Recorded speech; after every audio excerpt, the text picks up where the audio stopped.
안녕하세요. GPS 신앙 강좌 오늘 6번째 시간입니다. 우리가 지난 시간에 어거스틴이 이 하나님께로부터 멀어지는 이 세 가지 요소가 있었다라고 이렇게 말씀드렸죠. 기억나십니까? 첫 번째는 그의 육체적인 정욕, 아모르라고 이렇게 하는 말인데 에요에서부터 시작이 되었고, 그 다음에 변론술과 또 만이교에 빠져서 그는 점점 더 하나님께로 멀어졌다라는 것을 함께 살펴보았습니다. 오늘 6번째 시간의 주제는 이 만남을 통해 돌아서다라는 제목으로 잡았어요. 그래서 하나님께로부터 멀어진 어거스틴이 이제 하나님과 만남을 통해 하나님께로 돌아서는 과정을 그린 내용입니다. 그런데 어거스틴이 하나님을 만나기 전에 그 전에 많은 사람들과의 만남을 통해서 하나님 앞으로 하나님께로 돌아서는 회개의 길이 시작되는 것을 보게 됩니다. 그래서 어거스틴이 하나님께로 온전한 회개를 이루기 전에 크게 한 세 가지의 만남을 정리할 수 있을 것 같습니다. 첫 번째로는 이 만이교의 교부 혹은 교주라고 일컬었는 당대 최고의 만이교 지도자였던 파우스투스를 만났던 사건이 그에게 하나의 회심의 계기가 됐던 것을 보게 됩니다. 그리고 두 번째로는 밀라노의 주교였던 기독교 주교죠. 암브로시우스의 만남이 회심에 또한 결정적인 역할을 하게 되는 것을 보게 됩니다. 그래서 오늘은 이 5권과 6권의 내용을 중심으로 어거스틴이 다시 하나님께 어떻게 돌아섰는가라는 회심의 과정들을 한번 추적해 보려고 하고요. 그리고 아마도 다음 시간에 이 플라톤 철학과의 만남은 다음 시간에 다뤄야 될 것이다 라고 이렇게 생각이 듭니다. 오늘 우리가 강의 내용들을 쭉 살펴보시면 알겠지만 흔히 우리가 얘기하는 것처럼 톨레에게 집어 읽어라 해서 어거스틴이 성경책을 딱 읽었더니 그 말씀 한 구절을 읽고 갑작스런 회심을 경험했다 이렇게 많이 알고 있는데 사실은 고백록을 찬찬히 살펴보면 그의 회심의 과정이 굉장히 점진적이고 오랜 시간에 걸쳐서 일어났던 것을 보게 됩니다. 그 내용들을 하나하나 살펴보도록 하겠습니다. 이 만이교의 파우스트 주교 또 밀라노의 암브로시우스를 만나기 전에 어떻게 보면 가장 근본적인 계기라고 할 수 있는 것이 있는데 그것은 바로 어거스틴의 어머니 모니카의 기도였다라고 이렇게 말할 수 있습니다. 이 라틴어의 회심이라는 단어가 컨베르시오라는 이런 단어를 쓰고 있는데요. 컨베르시오라는 말의 뜻은 그야말로 돌아서는 거죠. 이 돌아서는 게 굉장히 어려운 일입니다. 이전에 내가 가려던 죄의 방향에 관성이 붙어 있기 때문에 그 관성을 물리치고 멈추어 서야 되잖아요. 그러니까 이 죄의 길로 가던 것을 멈추어 서서 또 완전히 방향을 돌이킨다라는 게 여간 어려웠던 게 아님을 보게 됩니다. 그런데 그 첫 번째 계기가 어거스틴에게 있어서는 어머니 모니카의 기도였다라는 거죠. 이 고백록에서 어머니 모니카가 어거스틴을 위해 기도하다가 꿈을 꾸는 그런 장면이 등장하는 것을 보게 됩니다. 여러분 어떤 분을 위해서 아주 깊이 기도하면 그 사람을 위해서 기도하면서 꿈을 꾸게 되고 꿈을 꾸면서 기도하게 되는 경험을 하게 됩니다. 그 어머니의 꿈 내용을 한번 보시죠. 어머니가 꿈에 보니 자기가 나무로 된 잣대 위에 서 있고 슬퍼하고 서러움의 기준에 있는데 눈부시게 환한 젊은이 하나가 명랑하게 자기한테 한박 웃으면서 다가오더랍니다. 무슨 일로 그렇게 날마다 슬퍼하고 울고 있느냐고 까닭을 묻더랍니다. 어머니가 제 멸망을 두고 울고 있노라고 대답했더니 그 젊은이는 안심하라면서 어머니가 있는 곳에 나도 있음을 눈여겨보라고 타이르더랍니다. 당신께서는 이렇게 저희 한 사람 한 사람을 돌보시되 오직 한 사람뿐인 양 돌보시며 저희 모두를 돌보시되 개별적으로 돌보십니다. 여러분 이 어거스틴이 어머니 모니카의 꿈에 소개된 내용입니다. 꿈에서 어머니가 이 나무 받침대에 앉아서 이렇게 눈물을 흘렸다라는 거죠. 이 아들을 위해서 아주 간절히 기도하다가 지친 어머니, 낙심한 어머니, 이제 저 아들놈이 언제쯤 바른 길로 돌아오려나라고 이렇게 기도하다가 아마 눈물을 흘리면서 잠이 들었지 않나 생각합니다. 그때 꿈을 꾸게 된 거죠. 그런데 꿈에서 어떤 젊은이가 자기 어머니에게, 이 모니카에게 이렇게 다가오더라라는 겁니다. 그래서 그 젊은이가, 이 잘생긴 젊은이가 어머니 모니카에게 이렇게 말했다라는 거죠. 안심하라라고 이렇게 얘기했다는 거예요. 어거스틴은 뒤에 고백록을 보면 이 말을 듣고 나는 늘 어머니가 이런 말을 늘 나에게 해왔기 때문에 별로 관심을 갖지 않았다라고 말하면서 아마 어머니가 제게 오게 된다라는 뜻이겠네요 라고 이 정도 선에서 그냥 건성건성으로 여겼다라는 거죠. 그런데 어머니는 이 꿈을 굉장히 의미심장하게 해석했죠.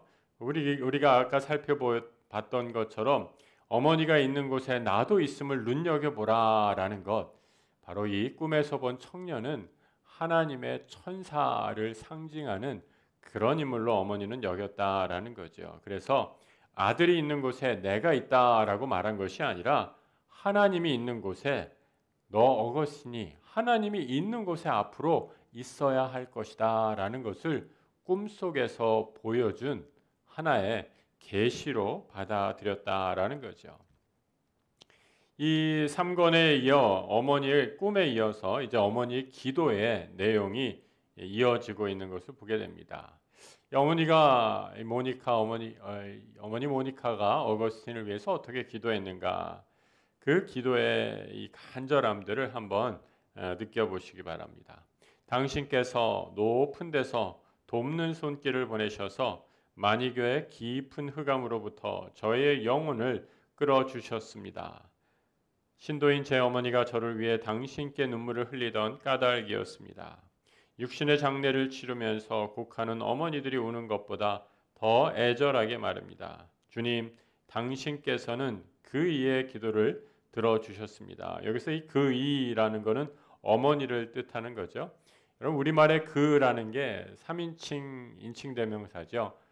그 사람에서 그녀 이렇게 표시하는데 사실 그라고 할 때 그녀라는 표현 우리 3인칭 인칭 대명사에 우리말에는 성수가 없습니다. 사실 그녀, 그 남자 이런 건 굉장히 이 번역어, 영어를 번역투의 말이고요. 그 이 하면은 이라는 말은 그 사람이라는 뜻이죠. 그래서 어머니를 어머님에도 불구하고 하나님 앞에서는 그 사람, 어머니를 지칭하는 그런 바른 번역어입니다. 그래서 어머니의 기도를 들어주셨습니다라고 말해주죠. 당신께서 그 이의 소원을 들어주시고 그 이가 기도를 바치는 장소마다 그 이의 눈에서 쏟아져 나와 땅을 적시던 눈물을 당신께서 멸시하지 않으셨습니다. 라고 이렇게 말하고 있습니다. 어머니의 기도를, 그 눈물의 기도를 하나님께서 받아주심을 어거스틴이 이제야 깨닫습니다. 라고 이렇게 말하는 거죠. 그리고 아마 이 어거스틴 고백록에서 가장 많이 알려진 이 어머니가 자식을 위해서 기도하다가 그 당시 아주 유명한 주교를 찾아가서 상담했던 내용이 그 3권 제일 마지막에 기록이 되어 있습니다. 한번 살펴보죠. 그 주교는 자기도 어렸을 적에 미혹에 빠진 어머니로 인해서 만이교에 넘어갔었다라는 얘기도 같이 하더랍니다. 이 당시 어거스틴이 이 만이교에 깊이 빠져서 이 만이교도들과 함께 공동 생활까지 했었거든요. 그래서 어머니가 굉장히 걱정해서 이 한 기독교 주교에게 찾아가서 자기 아들의 문제를 상담했던 거죠. 그런데 그 주교가 나도 이 주교도 그 어머니, 주교의 어머니의 영향을 받아서 나도 한때 만이교에 빠졌었다라는 말을 하더라는 거죠. 그래서 그들의 책을 거의 읽었을 뿐만 아니라 모조리 베껴 쓰기까지 하였답니다. 그런데 누구와 맞서서 토론을 한 것도 아니고 자기가 설득당한 것도 아닌데 스스로 어떻게든 그 종파를 벗어나야겠다고 깨쳤고 마침내 벗어났다고 합니다. 그가 그렇게 말해도 어머니는 단념하지 않고 울며불며 애걸복걸 그저 한 번만 저를 만나서 말 좀 해보라고 끈덕지게 돌라대자 그가 짜증을 내면서 이렇게 말하더랍니다. 나한테서 그만 가시오. 잘 될 겁니다. 그렇게나 많은 눈물 바람을 맞은 자식이 망할 리가 없습니다. 훗날 어머니는 저와 대화하는 중에 그 얘기를 회상하면서 주교의 대답을 뭐라고 얘기하고 있어요? 마치 하늘에서 들리는 하나님의 음성으로 받아들였다라고 이렇게 고백하고 있습니다. 참 감동적인 묘사이죠. 자식을 위해 눈물을 흘리는 어머니, 그 눈물의 기도는 절대 눈물의 기도를 받고 자란 자식은 절대 망가질 수 없다라고 이렇게 말하고 있습니다. 이 많은 분들이 저를 포함해서 저도 사실 이 주교를 암브로시우스 주교인 줄 알았어요. 그런데 이 암브로시우스 주교는 훨씬 더 후에 어거스틴이 만나게 되는 것이고, 학자들의 연구에 따르면 이 주교는 암브로시우스가 아니라 교부의 이름이 드러나지 않아서 정확하게 확정된 것은 아니지만 아마도 그 당시 역사적인 추측 자료들을 통해 봤을 때 이 마니교 출신 중에 마니교에 깊이 빠졌다가 이게 이단에 빠졌다가 카톨릭 주교가 된 사람들 중에 마다우로스라는 신부가 있는데 아마 그 주교였을 것이다라고 이렇게 추측을 하고 있습니다. 아무튼 어머니의 기도, 끊임없는 기도가 이 어거스틴이 회심하는 하나의 깊은 토양처럼 밑바탕을 이루었다라고 이렇게 얘기할 수 있고요. 그 다음에 두 번째로 이 사람을 만나게 되죠. 이 사람이 바로 주교인. 여기서 주교라는 것은 그 마니교의 지도자, 이 이단의 어떤 지도자 역할을 하는 파우스투스라는 사람입니다. 그 당시에 마니교도 이 지도자들을 향해 주교라는 같은 단어를 썼기 때문에 이게 무슨 카톨릭의 신부 주교를 말하는지 여러분 오해하시면 안 돼요. 이 파우스투스는 카톨릭의 주교가 아니라 마니교의 주교였다라는 거죠. 이렇게 이 회심을 이야기하면서 이렇게 고백하고 있습니다. 나의 혀가 당신께 드리는 나의 고백의 제물을 받아주소서. 당신의 이름을 찬미하기 위해 당신은 내 혀를 만드셨고 또한 그 혀를 움직이게 하셨습니다. 오 주여, 나의 모든 뼈를 고치어 주시고 고침을 받은 그 뼈들이 당신과 같은 자 누구리오라고 고백하게 하소서. 이 5권에서 주된 내용이 마니교의 파우스투스를 만나는 건데 이 제일 처음에 5권의 첫 번째 이 고백록의 시작을 이 자신의 이 혀가 내 하나님 앞에 드리는 고백입니다라고 이렇게 얘기하고 내 뼈가 하나님 앞에 온전히 회개합니다라고 이렇게 말하고 있습니다. 이 참 재미있는 표현이죠. 왜 혀를 회개하고 내 뼈가 회개한다고 했을까? 이제 그 뒤에 가서 밝혀지겠지만 이 마니교의 핵심은 무엇이었는가? 어거스틴이 공부하고 그곳에 몸담으면서 발견한 것은 거짓된 수사학을 가르치는 이 말만의 종교였다라는 것을 어거스틴이 깊이 깨닫게 됩니다. 그래서 이 혀를 온전히 하나님께 드립니다. 이 혀의 서원이라고 할까요? 내가 하는 말이 거룩해지기를 원합니다라고 하면서 참회의 기도를 올리는 것들을 보게 됩니다. 그리고 뼈가 회개한다라고 이렇게 얘기하죠. 내 뼈가 고침을 받기를 원합니다라고 이렇게 말하고 있어요. 이 여러분 뼈가 고침을 받는다, 뼈가 회개한다, 뼈가 이 죄의 고백을 한다라는 표현은 이 뼈라는 것 상징적인 의미인데요. 내 영혼의 가장 밑바닥을 상징적으로 표현한 아주 문학적인 표현이죠. 그래서 내 영혼의 아주 깊은 곳에서 내 뼈 속에서부터 하나님 앞에 회개합니다라는 그런 기도를 올리는 것으로 이 5장을 시작하고 있습니다. 그러면서 이 마니교의 지도자였던 파우스투스를 만나는 과정들을 그 다음에 소개해주고 있죠. 같이 한번 보겠습니다. 저는 거의 9회 동안 이 어거스틴이 마니교에 빠진 횟수가 9년 동안 아주 깊이 이단에 빠졌었다라는 거죠. 9회 동안 정신적으로 방황하는 가운데 저들의 말을 청강하면서 저 파우스투스라는 자가 오기만 기다렸습니다. 제가 이따금 만나던 사람들 가운데 저런 문제에 관해 제게서 반박해 나오던 실문의 대답이 궁할치라면 저에게 그 인물을 내세우기 일쑤였고 그가 도착하여 대면하고 대화를 나누면 이런 문제가 아주 쉽게 풀릴 것이며 아마도 더 큰 문제를 제기하더라도 쉽고 명확하게 설명해 줄 거라고 장담했기 때문입니다. 라고 이렇게 말하고 있습니다.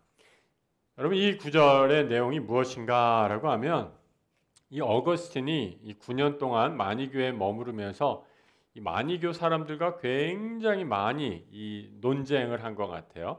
이 디베이트를 하면서 토론을 벌였는데 이 사람들이 막 이 어거스틴과 토론을 하다가 이제 좀 딸리는 거죠. 여러 가지 논리도 딸리고 어거스틴이 공부를 많이 한 사람이잖아요. 그래서 어거스틴의 이 논변을 당해낼 수가 없으니까 이 마니교 사람들이 뭐라고 얘기하냐? 우리 마니교에서 최고로 지혜 있는 사람인 파우스투스가 당신 어거스틴의 모든 질문을 답해 줄 거고 모든 논쟁에서 그분이 그 어거스틴이 갖고 있는 질문도 다 해결해 줄 것이다 라고 이렇게 호언 장담을 했다라는 겁니다. 그러니까 여러분 당연히 어거스틴 입장에서는 내가 마니교에 가지고 있었던 질문들을 다른 사람한테 수없이 얘기하고 논쟁도 해보는데 이게 해결이 안 되는 거예요. 그러니까 어거스틴은 시간이 지나면 지날수록 그 궁금증이 커지고 그 갈증이 더 심해졌겠죠. 그러면서 이 파우스투스를 만나는 것을 아주 열망하게 됐는데 마침내 그 사람과 만나게 되었다라는 겁니다. 만나서 어떻게 했나 이 말들이 어떻게 이 이야기들을 그 시작이 되었나라고 안 하면 만나고 나서의 그 느낌들을 어거스틴이 고백록에 또 이렇게 적고 있는 것을 보게 됩니다. 곧바로 그가 아주 평범한 수준의 문법을 조금 공부한 것 외에는 자유학에 대해 전혀 교양이 없음을 간파하였습니다. 거기다 날마다 강연을 하는 행사를 갖다 보니까 그로부터 언변이 풍족해졌고 그렇게 재주를 부리고 천성으로 타고난 세련미로 인해서 미혹하는 언변이 된 것입니다. 라고 이렇게 말하고 있습니다. 여러분 한마디로 어거스틴이 아우스투스를 만나고 나서 대화를 해보니까 발견한 게 뭐였어요? 그 사람 별것 아니었다라는 거였죠. 그 사람의 말에 진리가 있는 것이 아니라 그 말은 그냥 화려한 말 재주, 변론술에 지나지 않았다라는 것을 발견하게 됩니다. 어거스틴이 이 파우스투스와의 만남을 통해 깨달은 것, 참된 진리는 화려한 인간의 말 속에 있는 것이 아니라 하나님의 생명의 말씀에 있다라는 것을 깨닫게 됐다라는 거죠. 그래서 이 라틴어로 진리하면 메룸 그리고 거짓은 팔숨 이렇게 얘기하는데 진리와 거짓을 분별할 수 있는 능력을 발견하게 됐다라는 겁니다. 그리고 고백록에서 그렇다고 뭐 파우스투스가 형편없는 거짓말장이었다, 사기꾼이었다 이렇게 폄하하는 건 결코 아니에요. 어거스틴이 파우스투스를 만나면서 그래서 칭찬하는 대목도 또 등장해요. 뭐라고 얘기하는가? 그래도 파우스투스는 아주 정직한 사람이었어요 라고 말하면서 왜 그런가? 무지를 고백하는 것을 부끄럽게 생각하지 않았다라는 거죠. 무슨 말이에요? 그거 어거스틴이 막 그냥 예리한 질문을 하면 할수록 그건 나도 모르겠는데요 라고 그렇게 자신의 무지를 겸손하게 인정하는 그 결국 내가 모른다라는 것을 부끄럽게 생각하지 않았다라는 거죠. 그러니까 여러분 우리가 이 자꾸 거짓말하고 실수하는 이유 중에 하나가 뭐예요? 내가 틀렸다라는 것을 인정하지 않게 될 때, 내가 잘못 알고 있다라는 것을 인정하지 않게 될 때 계속 거짓말하고 과장하게 되고 이렇게 실수에 또 죄에 빠지게 되는데 그래도 파우스투스라는 사람은 자신의 무지를 전혀 가리지 않고 겸손하게 인정했다라는 면에서 이 사람 그래도 괜찮은 사람이었다 이렇게 평가하고 있는 것을 보게 됩니다.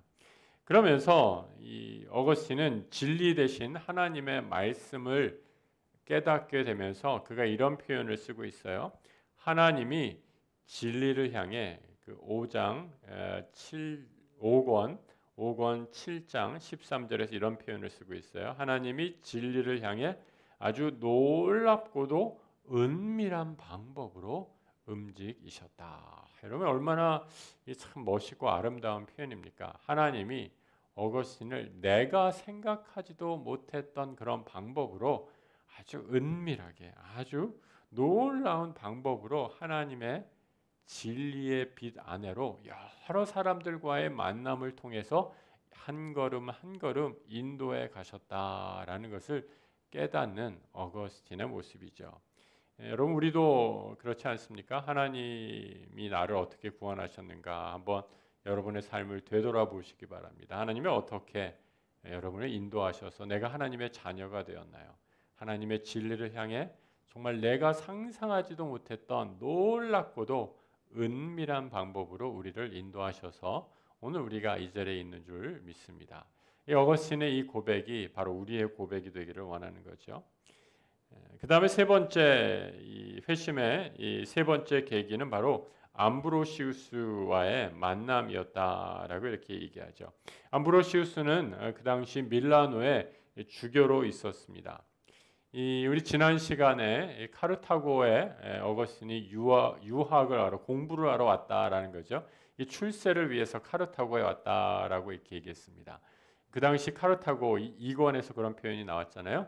카르타고를 딱 본 어거스틴이 했던 말, 이곳은 애욕의 냄비와 같은 그런 곳이었다. 아주 정욕으로 들끓고 있는 음란하고 도덕적으로 문란한 그런 장소였다라는 것을 깨닫게 되죠.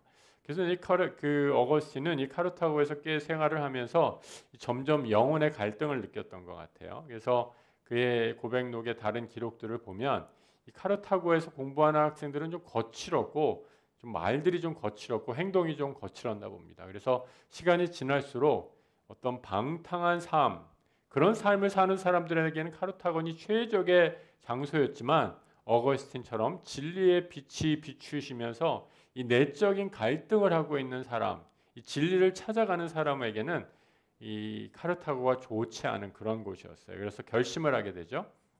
내가 로마에 가서 공부하리라라고 이렇게 결심을 하게 되고 또 로마에까지 갔다가 이 로마에서 밀라노로 가게 됩니다. 이 밀라노로 가게 된 이유는 그 당시 최고의 변론가 중에 이 기독교 변론가죠. 기독교 설교자 중에 하나라고 일컬었던 암브로시우스. 오늘 우리 이 세 번째 회심의 계기의 주인공이 되는 암브로시우스가 밀라노에 있다라는 말을 듣고 밀라노까지 가게 됩니다. 그래서 이 밀라노에서 이 어거스틴이 암브로시우스를 만나러 갔지만 물론 이제 이 시기까지 완전히 어거스틴이 회심을 한 것은 아니었습니다. 아직도 마니교와 기독교 사이에서 이렇게 왔다 갔다 하고 좀 고민하는 그런 상태에 있었던 거죠. 그리고 사실 이 당시에도 어거스틴은 아직 기독교로 완전히 개종한 것이 아니라 소속은 이 마니교 소속 수사였어요. 그러니까 쉽게 얘기하면 아직도 이단 소속으로 있었어요. 그래서 어거스틴이 로마에서 밀라노로 파송된 것은 어떤 이유였냐면 이 어거스틴이 고백록에서 분명히 적고 있어요.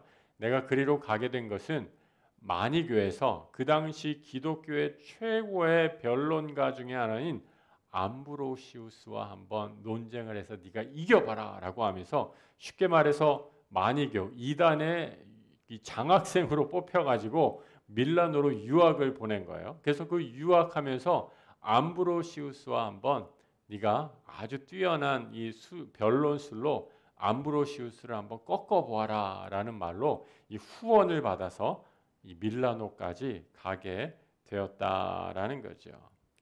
그런데 이 암브로시우스를 이 논리적으로 꺾어볼 심산으로 그럴 요량으로 밀라노에 가서 암브로시우스의 설교를 자꾸 듣게 됩니다. 그런데 여러분 어떻게 되는가요? 놀라운 일이 벌어지죠. 말씀을 들으면 들을수록 그의 방황하던 마음, 그 영혼이 진리의 빛 가운데서 비춰지게 되자 하나 둘씩 깨어지고 또 그 하나님의 말씀의 빛이 그의 마음에서 역사하는 것을 보게 됩니다. 그 표현을 이렇게 하고 있죠. 같이 한번 읽어보겠습니다. 그가 신비의 휘장을 벗겨서 영적으로 풀어줄 때에는 제 귀에 거슬리는 말이 아니었습니다. 그가 말하는 내용이 과연 진리인지 저로서는 아직 모르던 참에도 그랬습니다. 그러니까 성경을 풀어서 말씀할 때 그 영적인 진리의 말씀, 내가 아직 진리인지 확신하지 못했지만 점점 그것이 이제는 귀에 거슬려지지 않았다라고 이렇게 말하고 있어요. 나는 그때 다시 오류에 거꾸로 떨어질까 두려워 어떤 것도 긍정적으로 받아들이길 피했습니다. 나는 이처럼 진리에 대한 판단 유보 때문에 더욱 죽을 지경이었습니다. 여러분 얼마나 솔직한 표현입니까? 이 만이교에 깊이 빠져서 이것이 참된 진리다라고 생각했는데 그래서 점점 그곳의 수사로 생각하면서 내 삶을 만이교에 드리겠다라고 9년 동안 헌신했는데 그곳에서 만이교의 최고의 당대 사상가요 지도자였던 누구를 만났다고요?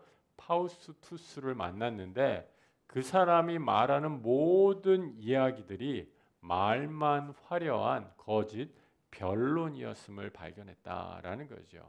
그래서 점점 회의에 빠지게 됐다가 마침내 암브로시우스, 이 기독교 주교, 기독교 변론가, 기독교 복음을 전파하는 암브로시우스와 그를 만나게 돼서 그와 함께 내가 이 사상적으로 논쟁에서 승리해 보겠다라는 마음으로 밀라노에 갔지만 그의 말씀, 설교를 들으면 들을수록 어거스틴의 내면이 점점 더 깊은 회의에 빠지게 되고 점점 더 그 영적인 고통 가운데 진리를 찾고자 하는 고통 가운데 빠지게 돼서 이 죽을 지경이 되었다라고 이렇게 말씀하고 있습니다. 그런데 이제 그 처음에는 거슬렸던 말들이 이렇게 표현하고 있잖아요. 이제는 점점 거슬리는 말들이 아니었다라는 거죠. 그러니까 어거스틴 안에서 하나님의 말씀의 영이 역사하고 있는 것을 보게 됩니다. 이 밀라노에서의 이 회심 직전의 상황들이 이 고백록 6권에서 잘 드러나 있는 것을 보게 됩니다. 아마 이 정신적으로 가장 혼동의 시기였다라고 이렇게 생각을 하죠. 이 시기에 어머니가 사실 어머니 모니카는 이 어거스틴이 밀라노로 가는 걸 굉장히 반대했거든요. 그래서 고향으로 다시 좀 돌아오라. 타가스테라는 고향으로 돌아와서 나와 함께 살면 내가 너를 위해서 이 좋은 색시도 마련해 놓고 모든 걸 다 해놓겠다라고 이렇게 했는데 어거스틴이 말을 안 듣고 어머니를 뿌리치고 그냥 밀라노로 도망가듯이 가버렸어요. 그래서 어머니 모니카가 계속 울며 기도했는데 결국 이 어머니도 대단한 어머니였던 것 같아요. 밀라노까지 또 쫓아오십니다. 그래서 밀라노까지 쫓아와서 이 아들에게 결혼을 아주 강요하는 것을 보게 됩니다. 그래서 어머니에게 아들의 결혼을 강요하죠. 그리고 좋은 여성과 함께 약혼시키려고 정혼한 약혼녀를 데리고 옵니다. 근데 이 당시 이미 어거스틴은 13년 동안 어떤 여인과 이방 여인과 함께 동거하고 있어서 아들까지 낳고 있었거든요. 근데 이 어머니가 뭐 요즘 표현으로 하면 사실혼 관계에 있는 이 여인을 아프리카로 돌려보내기까지요. 그러니까 어거스틴이 얼마나 이 어머니가 대단한 어머니였는지 우리가 짐작을 할 수 있죠.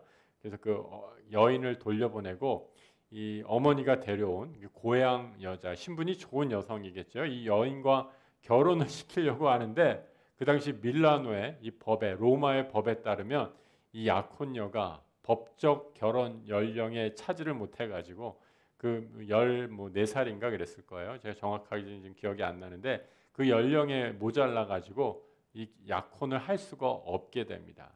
그리고 어거스틴은 또 그 어머니의 일에 대해서 화가 나서 또 이 파혼이 돼서 그 분노로 다시 다른 여인과 함께 또 동침하게 되고 동거하게 되는 그런 아주 혼란의 시기들을 보내는 것을 보게 되죠. 그러면서 이런 고백을 마지막에 하고 있어요. 저를 사로잡아 격렬하게 괴롭히던 것은 격렬 이렇게 고쳐야겠네요. 대부분 만족을 모르던 욕정을 채우려는 습관이었고 그 사람 여기서 그 사람이라는 건 이 친구 알리피우스를 뜻합니다. 그 사람으로서는 경이감이 그를 사로잡아 끌어가려던 참이었습니다. 그러니까 이 알리피우스라는 친구가 어거스틴이 이렇게 내적으로 고민하고 방황하는 것을 보면서 야 그냥 즐겨 즐겨 하면서 이렇게 부추겼던 것 같아요. 그래서 나도 이 육신적인 쾌락에 좀 빠져보자라고 하면서 알리피우스 아주 오래된 친한 친구였습니다. 그래서 이 친구와 함께 그런 방탕의 세계로 빠져들였다라는 그런 표현이죠. 그런데 그 다음에 이렇게 표현하고 있죠. 지존하신 분이시여 당신께서 흙덩어리 같은 저희를 저버리지 않으시고 가련한 자들을 가련하게 여기셔서 놀랍고도 은밀한 방식으로 건져내시기까지 저희는 이런 부류의 사람들이었습니다. 라고 고백하고 있어요. 여기서도 아까 우리가 말씀에서 살펴본 것처럼 하나님의 진리를 향해서 놀랍고도 은밀한 방법으로 하나님이 역사하셨다라고 이렇게 했는데 여기서도 이 깊은 또 한번 좌절과 절망, 이 가족 내에 또 여러 가지 어려움이 있겠죠. 아마 이 고백록에 이 드러나지 않는 어머니 모니카와의 갈등이 굉장히 심했던 것 같아요. 예.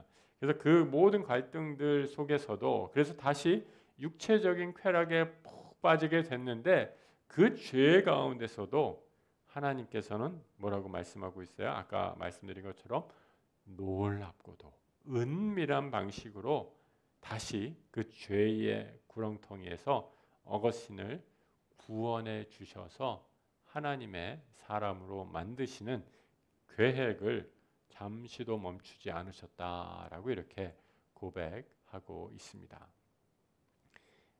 그래서 어거스틴이 오늘 깊은 죄에 빠졌을 때 어떤 계기로 돌이키게 됐는지 몇 가지 살펴보았습니다. 이 돌이키는 계기 크게 세 가지다라고 이렇게 말씀을 드렸죠. 첫 번째로는 어머니의 기도였다. 그리고 두 번째로는 이단 만이교의 지도자였던 파우스투스와의 만남을 통해 그것이 거짓이었음을 발견해서 또 한번 돌이키게 되는 계기를 삼게 됐다라는 거고 또 세 번째로 암브로시우스의 말씀을 들으면서 성경을 해석하는 진리의 말씀이 그의 영혼에 계속적으로 비추면서 회심의 계기를 만들어 갔다. 이 지속적인 회심의 계기들이 일어났다라는 것을 살펴보았습니다. 그래서 여러분 우리가 하나님 앞에 돌이키는 결단 단 한 번 이루어지고 끝나는 것이 아니라 날마다 우리를 하나님께로 돌이키는 죄로부터의 회개는 우리가 늘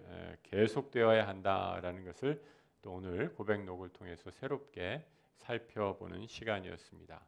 말씀드린 것처럼 다음 시간에는 이 어거스틴이 이 플라톤의 철학을 통해서 어떻게 더 한 차원 더 깊은 신앙의 경지로 넘어가는가라는 것을 살펴보도록 하겠습니다. 오늘 마지막 오늘의 고백록 한 구절 한번 같이 읽고 마무리하도록 하겠습니다. 함께 같이 소리를 내서 한번 같이 읽어보겠습니다. 하나님 안에서 우리 영혼은 새롭게 되고 참다운 힘을 얻게 됩니다. 얼마나 아름다운 구절이에요. 하나님 안에서 우리 영혼은 새롭게 되고 참다운 힘을 얻게 됩니다. 어거스틴이 그 오래전에 했던 이 고백이 오늘을 살아가는 우리 모든 성도들의 믿음의 고백이 되었으면 좋겠습니다. 우리 경청해 주신 모든 분들에게 감사드리면서 다음 시간에 또 뵙도록 하겠습니다.